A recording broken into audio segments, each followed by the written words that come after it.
Wala quwata illa billah. Asyhadu an la ilaha illallah wahdahu la syarikalah wa asyhadu anna Muhammadan abduhu wa rasuluhu alladzi la nabiyya ba'dah, amma ba'd. Rabbi shrah li sadri wa yassir li amri wahlul 'uqdatam min lisani yafqahu qawli. Alhamdulillah, puji serta syukur marilah kita panjatkan kepada Zat yang Maha Ghafur. Atas kudroh dan irodahnya lah kita bisa berkumpul bermuajahah kembali melanjutkan kajian fikih kita, yang insya Allah pada kesempatan kali ini kita akan membahas tentang poin ketiga, al-mas'alatu tsalitsah, yang kalau kita buat tematik atau dibuatkan temanya ini adalah tentang air yang terkontaminasi oleh najis. Bagaimanakah kedudukannya jika air itu terkontaminasi dengan najis? Apakah otomatis najis atau justru tidak najis? Lengkapnya kita akan ketahui. Bapak-bapak silakan lihat di layar, sudah ada di infocus. Para mahasantri silakan dilihat halaman 2. Dan juga para pemirsa dimanapun Anda berada yang mengikuti secara online, silahkan dilihat di halaman 2 paragraf terakhir tentang al-mas'alatu tsalitsah, yaitu persoalan yang ketiga. Al-ma'u idza khalatathu najasatun, air yang terkontaminasi oleh najis. Al-ma'u idza khalatathu najasatun faghayyarat ahada awsafi salasati, air jika terkontaminasi oleh najis lalu najis itu merubah salah satu karakteristik dari air, salah satu sifat dari air, yaitu rihihi, baunya, au ta'mihi, rasanya, au launihi, atau warnanya, fahuwa najasun bil ijma'i, maka air itu otomatis najis sesuai dengan ijma' kesepakatan para ulama. La yajuzu isti'maluhu, dan tidak boleh digunakan. Nah, ini menjadi kaidah kita.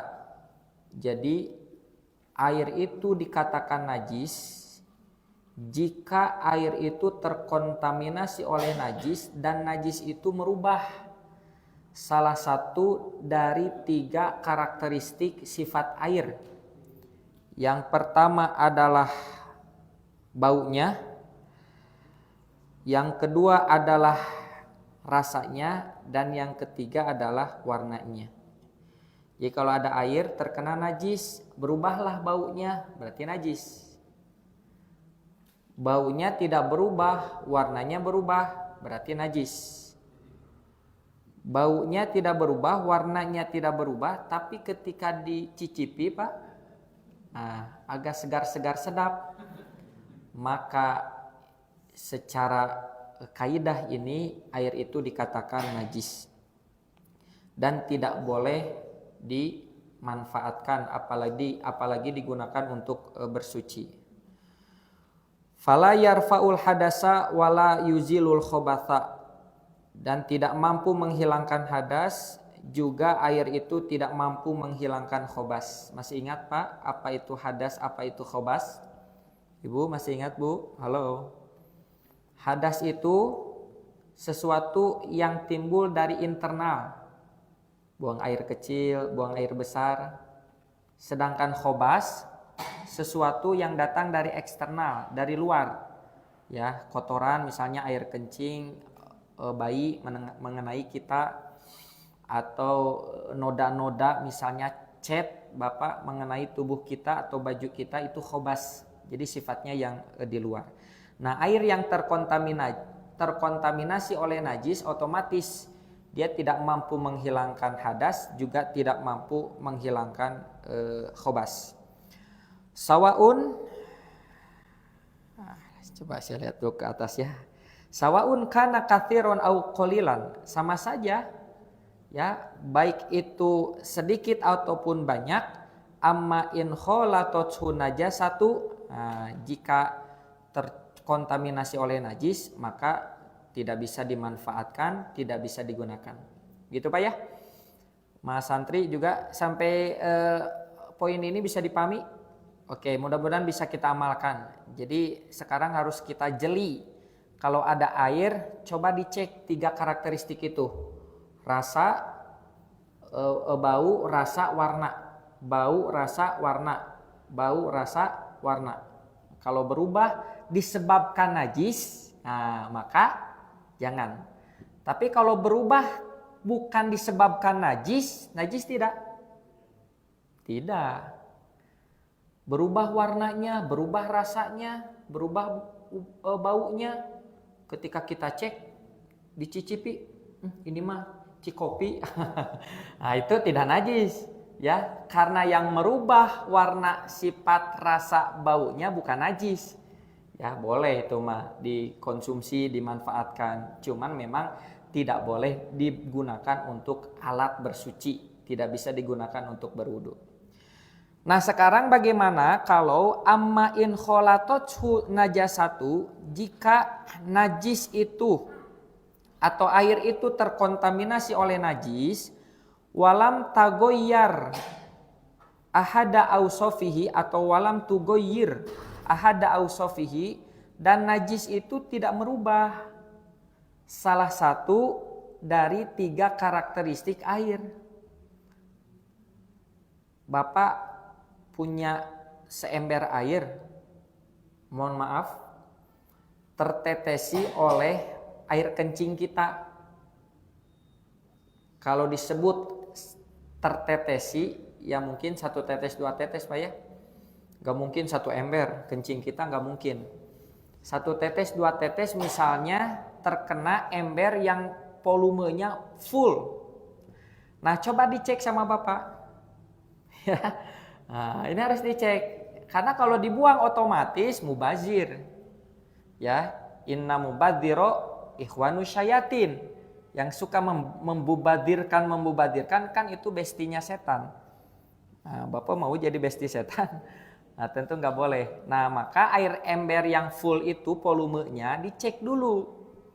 Coba rasanya Pak ya. Nggak apa-apa, nah itu air kencing Bapak, bukan air kencing orang lain. Yang kedua, baunya.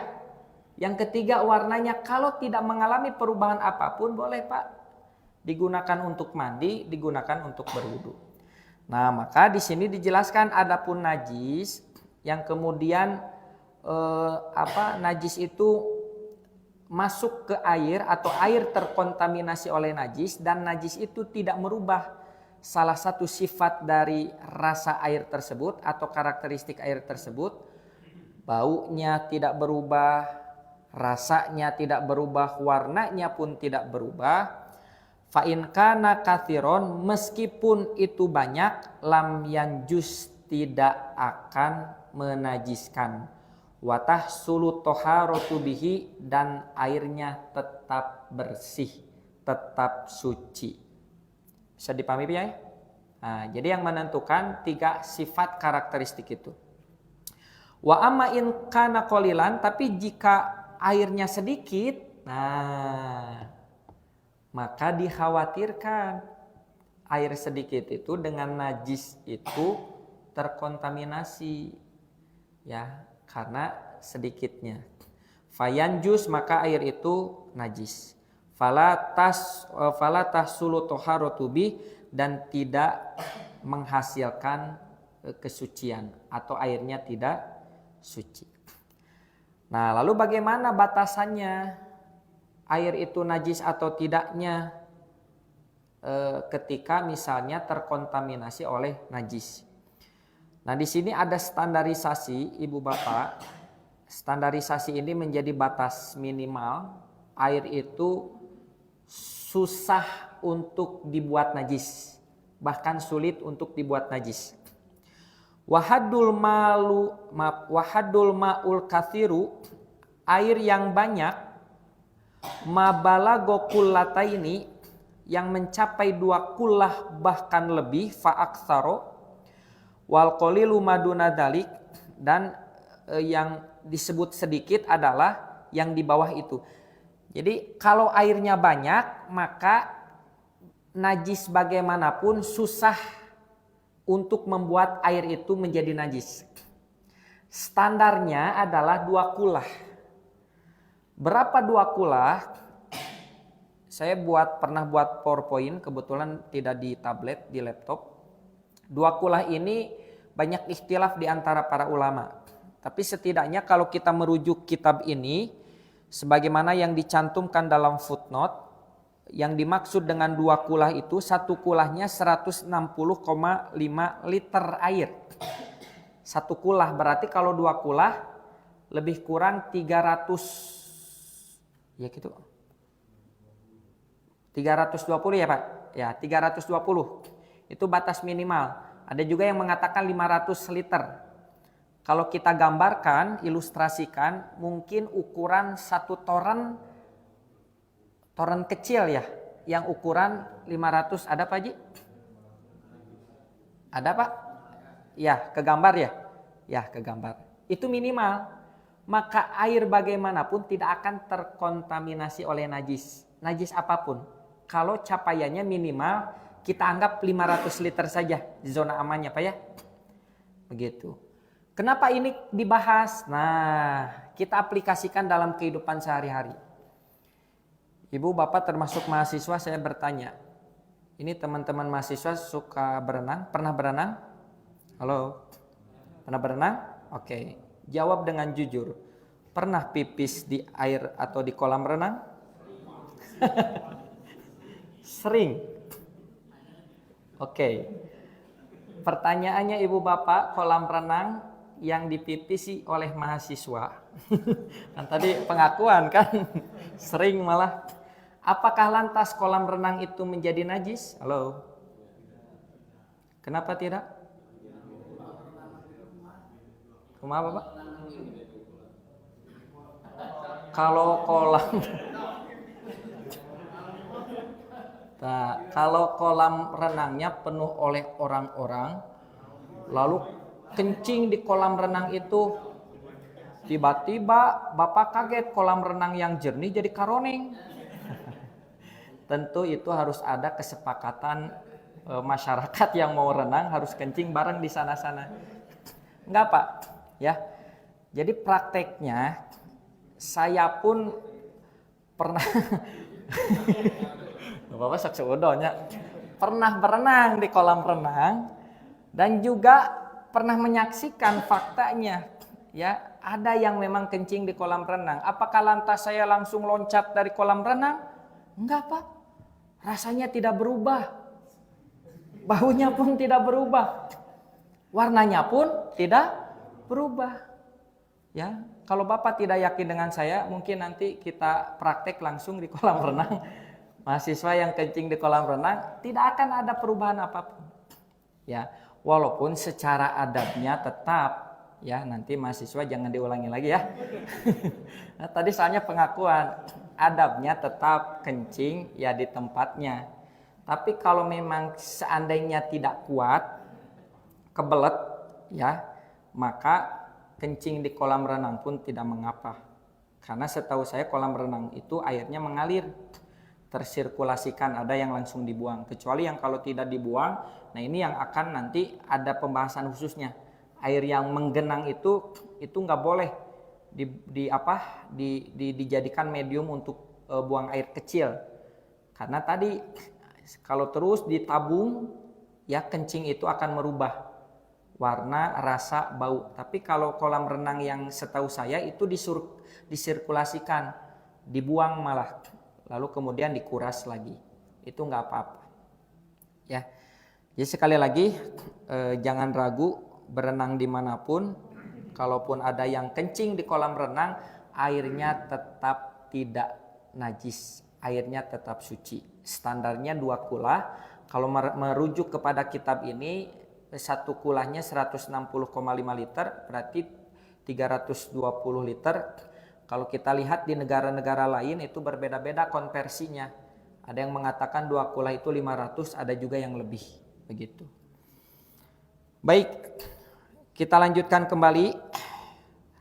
Wa dalilu ala dalika, dan dalil tentang hal itu hadisu Abi Sa'idin Al-Khudri, hadis Sa'id Al-Khudri radhiyallahu anhu qala, semoga Allah meridhoinya, ia berkata, qala Rasulullah sallallahu alaihi wasallam, Rasulullah sallallahu alaihi wasallam bersabda, innal ma'a tahurun la yunajjisuhu syai'un. Air itu suci dan tidak ada sesuatu apapun yang dapat membuat air itu najis. Nah, gitu, ini dalilnya.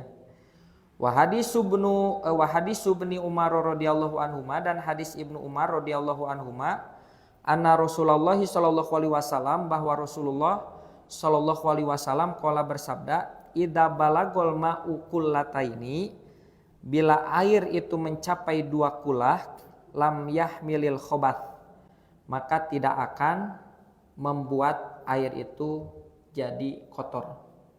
Nah, 2 dalil ini, satu pada prinsipnya air itu suci, yang kedua tidak ada sesuatu apapun yang membuatnya najis, itu adalah setidaknya ketika air itu mencapai 2 kulah.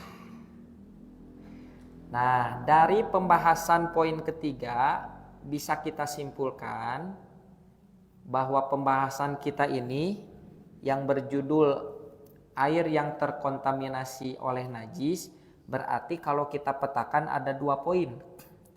Pertama, jika air itu terkontaminasi oleh najis, lalu salah satu sifat dari air itu yaitu baunya, rasanya, dan warnanya berubah, maka air itu menjadi najis. Sampai sini bisa dipahami Pak, Bu? Oke. Yang kedua, jika air itu terkontaminasi oleh najis, lalu kemudian merubah, ya. Kalau tadi mah tadi berubah ya. Oh, berarti sekarang tidak berubah. Salah satu sifat dari air itu, baunya tidak berubah, rasanya tidak berubah, warnanya tidak berubah, maka air itu tetap suci. Jadi suci dan tidaknya air itu jika terkontaminasi oleh najis, yaitu lihat perubahan dari karakteristik atau 3 karakteristik dari air itu. Kalau ada yang berubah najis, kalau tidak ada yang berubah tidak najis. Tapi catatan pentingnya yang merubahnya oleh najis. Itu ya Pak ya. Bukan sekedar berubah. Ya, nanti khawatirnya kalau hanya sekedar berubah, sekedar berubah baunya, rasanya, warnanya, engke kopi, teh manis dinarajiskeun ku Bapak. Gara-gara ngaji fikih cenah ieu mah poe Kamis. Al-fiqhul muyasar jadi begini. Nah, tidak begitu. Itu poin keempat. Nah, sekarang kita masuk ke poin itu masalah yang ketiga, al-mas'alatu salisah. Nah, sekarang kita masuk kepada al-mas'alatu rabi'ah. Masalah yang ketiga atau persoalan yang keempat. Apa itu persoalan yang keempat? Yaitu al-ma'u idza khalatahu tahirun. Air yang terkontaminasi oleh yang suci. Nah, kalau tadi mah air yang terkontaminasi oleh najis, ini mah air yang terkontaminasi oleh yang bukan najis alias suci. Kita lihat, al-ma'u idza khalatathu madatun tahiratun. Air bila terkontaminasi dengan media yang suci, dengan zat yang suci, dengan bahan yang suci, dengan benda yang suci, ka'auraqil asjari, seperti dedaunan yang ada di pohon Pak, berjatuhan ke air, berjatuhan ke toren, awis sobun atau sabun, ya, sabun bahasa Arab ya, atau yang dimu'arobkan. Kemudian wal usnan. Usnan itu apa ini ya? Wa huwa hamdun tugsalu bihil aidi wa yuqalu lahu bil arabiyah al khurdu. Ya, saya kurang tahu, barangkali ada mahasiswa boleh cek terjemahnya al-usnan. Ya, sambil saya lanjut nanti kasih tahu ya apa al-usnan. Yang ketiga selanjutnya awisidri, ya, daun bidara, au ghairi dzalika, atau selain hal itu, minal mawadi atau hiroti, dari media-media yang suci, media-media yang bersih. Walam yaglib dzalikal mukhalat alaih, yang kemudian tidak akan mengalahkan, ya, air yang terkontaminasi oleh zat yang suci itu. Tidak akan rusak, tidak akan berubah, ya, akan tetap dalam keadaan suci. Fasohihu, maka pendapat yang benar, anahu tohurun, air yang suci yang terkontaminasi oleh zat yang bersih, maka air itu statusnya suci.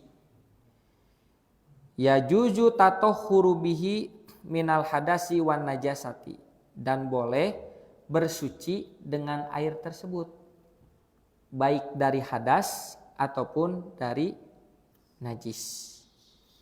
Di annallaha subhanahu wa ta'ala, karena Allah subhanahu wa ta'ala berfirman, a'udzubillahi minasyaitonirrajim, wa in kuntum mardo aw ala safarin aw jaa ahadukum minkum minal ghaid aw lamastumun nisaa falam tajidu ma'an fatayammamu sa'idan thayyiban famsahu biwujuhikum wa aydiyakum.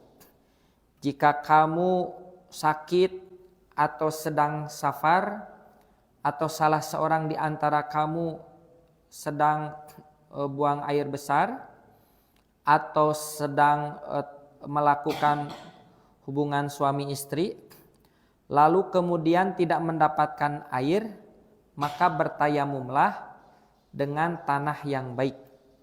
Ya, usaplah wajah-wajah kalian dan juga tangan-tangan kalian. Falafdul ma'i fil ayati nakirotun. Lafad air pada ayat tersebut menggunakan nakiroh fi siyakin nafi, dalam susunan redaksi kalimat yang negatif, negasi, ya. Falam tajidu, nah, jika kamu tidak mendapatkan, itu artinya negasi. Faya umu kulamain, maka menunjukkan setiap jenis air. Fala lafarqo bainal ma'il khalisi wal makhluti. Nah, itu tidak membedakan apakah air yang murni atau air yang terkontaminasi. Nah, lafad ini falam tajidu ma'an, jika kamu tidak mendapatkan air, ma'an di sini nakiroh. Nah, ini bahasa Arabnya sudah sampai sana belum? Belum ya. Nah, nakiroh itu menunjukkan keumuman. Begitu. Jadi tidak spesifik. Kalau saya mengatakan fulanun, artinya seseorang, tidak mengisyaratkan kepada siapapun. Tapi kalau al-fulanu, al-fulanu mah dia menggunakan alif lam ma'rifat, dan itu spesifik. Kalau tadi mah fulanun seseorang, al-fulanu mah si eta, apa bahasa Indonesianya si eta, Pak? Nah, jadi merujuk kepada seseorang, lebih spesifik. Nah, oleh karena itu maka disimpulkan air yang dimaksud pada ayat ini, jika kamu tidak mendapatkan air, maksudnya air yang murni tanpa terkontaminasi apapun dan air yang terkontaminasi. Itu dalil umumnya. Kemudian juga wali qaulihi sallallahu alaihi wasallam liniswatil lati kumna bit tajhizi ibnatihi. Dan juga sabda Nabi sallallahu alaihi wasallam terhadap istri yang sedang menyiapkan ya, pemulasaraan anaknya, Rasulullah Shallallahu Alaihi Wasallam bersabda, ya, igsil naha salasan au khomsan au aktsaru min dzalika ida ro'aitunna bima'in wasidrin. Ya, cucilah oleh kalian 3 atau sampai 5 kali atau lebih dari hal itu, dan jika kamu melihat air dan dengan pohon bidara atau daun bidara, waj'alna fil akhirah kafuron, dan jadikanlah di akhir itu menggunakan kafur, au syai'an min kafurin, atau sesuatu yang sejenis dengan kafur. Nah, di sini air dan pohon bidara, daun bidara disatukan, berarti menunjukkan air yang terkontaminasi dengan zat yang bersih itu tidak najis. Ya, misalnya tadi kita sedang berwudu, tiba-tiba sabun jatuh ke ember, tinggal ambil saja sabunnya, begitu ya. Karena sabun di sana tidak zatnya adalah suci. Atau misalnya benda yang kita anggap suci, misalnya bersih. Contohnya Bapak mau wudu, tiba-tiba uang receh masuk ke ember karena disimpan di saku depan. Nah, nggak usah dibuang airnya, ya. Juga nggak usah dibuang uangnya, ambil lagi uangnya dan digunakan untuk media bersuci. Atau apapun itu, yang zat, benda, media apapun yang suci masuk ke air itu, maka tidak merubah status kesucian airnya. Baik, ya. Kita langsung poin ke-5. Ya. Mudah-mudahan cukup. Al-mas'alatul khomisatu, poin atau persoalan yang kelima, hukmul ma'il mustakmal fit toharoh, hukum air yang digunakan atau air yang bekas fit toharoh, dalam bersuci. Jadi hukum menggunakan air bekas dalam bersuci. Kan ada air yang bukan bekas siapapun, ada air itu bekas istri kita, bekas mandi anak kita, atau bekas siapapun yang misalnya air itu ada di ember. Nah, bagaimanakah hukumnya?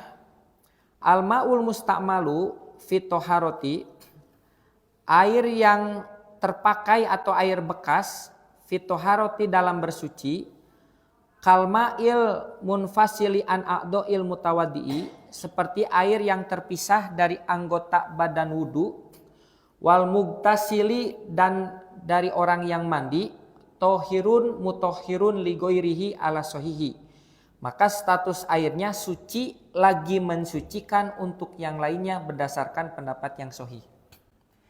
Ya. Tadi air yang terkontaminasi dengan suci. Sekarang air bekas untuk bersuci itu pun suci, baik bekas karena wudu ataupun bekas karena mandi. Itu pendapat yang sahih. Yarfa'ul hadatsa wa yuzilun najasa, dia mampu menghilangkan hadas, mampu menghilangkan najis.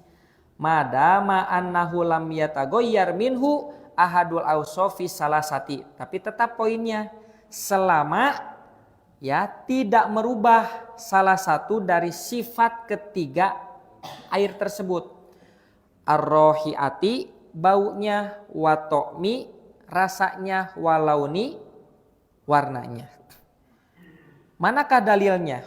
Dalilnya adalah wadalilu toharotihi, dalil kesucian air itu, anna Nabiya sallallahu alaihi wasallam, bahwa Nabi sallallahu alaihi wasallam karena bila ida tawaddoa, berwudu, kadu yaktataluna ala wadu'ihi, maka mereka para sahabat seperti bertempur, Pak boro-boro Pak, berebutan ala wadu'ihi, untuk air tersebut.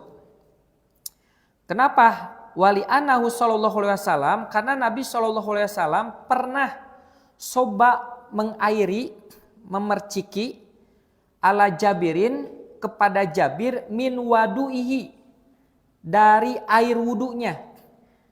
Jadi bedakan, kalau pakai domah wudu itu aktivitasnya. Begini, ini wudu kumur. Tapi kalau dibaca wadu, maka itu medianya air wudu. Nah, Rasulullah Shallallahu Alaihi Wasallam pernah mengucuri, ya, what's the meaning mengucuri? Memerciki air wudu, memercikan air wudu bekas beliau ke Jabir ketika Jabir itu dalam keadaan sakit, begitu ya. Nah, jadi sampai seperti itu. Walau kana najasan, kalaulah itu najis, lam yajuz fa'ala dalika atau fi'lu dalika, maka tidak boleh ya itu dilakukan. Jadi sampai seperti itu. Jadi kalau Nabi berwudu, itu para sahabat berebut karena ada kebarokahan. Tentu ini tidak berlaku untuk saya Saiful Djafar Shiddiq. Jadi kalau saya berwudu, ini teman-teman mahasiswa jangan berebut air wudu saya ya. Walaupun namanya Saiful Djafar Shiddiq ada nama-nama keturunan Habib. Nah, ya, tapi sejujurnya saya bukan keturunan Habib. Tapi insya Allah keturunan Adam. Jadi ini memang ada kekhususan Nabi. Bahkan Nabi itu kan oleh para sahabat yang punya parfum, sengaja keringat Nabi itu ditampung. Lalu kemudian dicampurkan dengan minyak wangi, maka minyak wangi itu menjadi kualitas paling tinggi, high kualitas. Wanginya tidak ada yang menandingi. Dan ini sekali lagi kekhususan untuk Nabi. Kalau dipraktekkan oleh kita, maka parfumnya jadi bau. Ya, karena saking hebatnya pengaruh keringat kita. Nah, gitu. Ini kekhususan untuk Rasulullah sallallahu alaihi wasallam. Wali anna Nabiyya sallallahu alaihi wasallam wa ashabahu wa nisa'ahu kanu yatawaddauna fil aqdah wal atwar. Karena Nabi sallallahu alaihi wasallam, para sahabatnya dan juga para perempuan-perempuan dulu pernah berwudu dalam satu media, al-aqdah. Terjemahnya bisa gelas, kalau sekarang mungkin gayung. Wal atwar juga sama, ini bejana, ya mungkin semisal gayung atau tempat apa yang bisa dipakai untuk berwudu. Wa yagtasiluna fil jifan, bahkan mereka pun mandi di jolang. Wa mislu hada la yaslamu min rosyashin yaqau fil ma'i minal mustamil. Dan ini tidak dan yang sejenis ini tidak akan selamat dari percikan bekas air yang menggunakannya. Walikauli sallallahu alaihi wasallam, oleh karena itu Nabi sallallahu alaihi wasallam pernah berkata kepada Abu Hurairah yang saat beliau sedang junub, beliau mengatakan innal mu'mina la yanjus, sesungguhnya orang mukmin itu tidak najis. Jadi badannya itu tidak lantas terkena air lalu airnya jadi najis. Wa idza kana kadzalika, jika hal demikian itu terjadi, fa innal ma'a la yafkudu tohuriyatuhu bimujarrodati mumasatihi lahu. Maka air itu tidak akan bisa menghilangkan kesucian yang terkena oleh badan. Kenapa? Karena badan jadi najis lagi. Begitu. Jadi kita itu, mukmin itu ya suci, bersih. Ya, kecuali yang keluar dari dua jalur itu. Dari depan, dari belakang, kencing dan buang air besar. Itu barangkali ya sudah habis waktunya. Insya Allah nanti pekan depan kita akan bahas poin terakhir dari kitab Thaharah, poin ke-6, sekaligus kita coba review ya, mengulang memurojaah tentang kitab Thaharah sebelum beranjak ke kitab yang baru. bab pembahasan tentang aniyah, tentang bejana. Aqulu qouli hadza wa astaghfirullah li wa lakum. Wassalamualaikum warahmatullahi wabarakatuh.